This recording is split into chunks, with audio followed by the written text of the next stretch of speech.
కావాలి. ఎన్నికల రోజు వస్తానే గ్రామాలు ఒకటి కావాలి. తమ్ముళ్ళు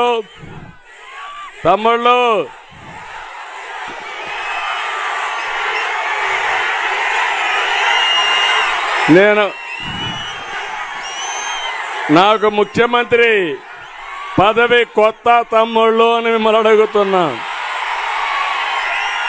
కాదు, సమైక్య ఆంధ్రప్రదేశ్ లో 9 సంవత్సరాల 5 నెలలు ముఖ్యమంత్రిగా నేనే ఉన్నా. అది ఒక రికార్డు. ఆ రికార్డు ఇప్పట్లో ఎవడో బ్రేక్ చేయలేడు. ఎందుకంటే 2 రాష్ట్రాలు అయిపోయినాయి. మళ్ళీ 2 రాష్ట్రాలు కలిస్తే తప్ప మళ్ళా ఆ రికార్డు బ్రేక్ చేయడానికి ఎవ్వరికి అవకాశం లేదు. 2 రాష్ట్రాలు కలవు. ఆ రికార్డు బ్రేక్ కాదు, అది శాశ్వతంగా ఉంటుంది. ఈ విషయం మీరు గుర్తుపెట్టుకోవాలి.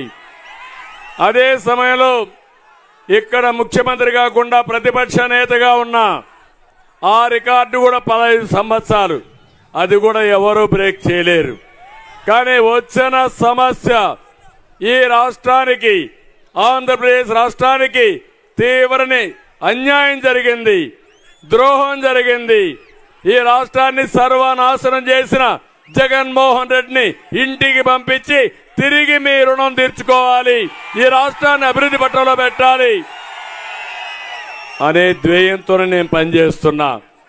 మా తమ్ముళ్ళు కోరుతున్న పిల్లలందరినీ మీరు ఒక పని చేయాలి. ఒకరు 10 మందిని నచ్చజెప్పాలి, ఇంటింటికి పోవాలి, అర్థం కాని వారికి అర్థమయ్యే వరకు చెప్పి మెప్పించి సైకిల్ గుర్తుకు ఓటేపించమని మిమ్మల్ని అందరినీ కోరుతున్నా. ఆ తర్వాత మీ భవిష్యత్తును ఏ విధంగా చేయాలనో చేసే బాధ్యత నేను తీసుకుంటానని చెప్పి కూడా నేను మీకు తెలియజేస్తున్నా. నేను ఒక విషయం మీరు గుర్తుపెట్టుకోవాలి. ఇక్కడ ఉండే వాళ్లే కాదు, ఈ నియోజకవర్గంలో ఈ వర్గం ఆ వర్గం, ఈ కులం ఆ కులం, ఈ మతం ఆ మతం అనే వ్యత్యాసం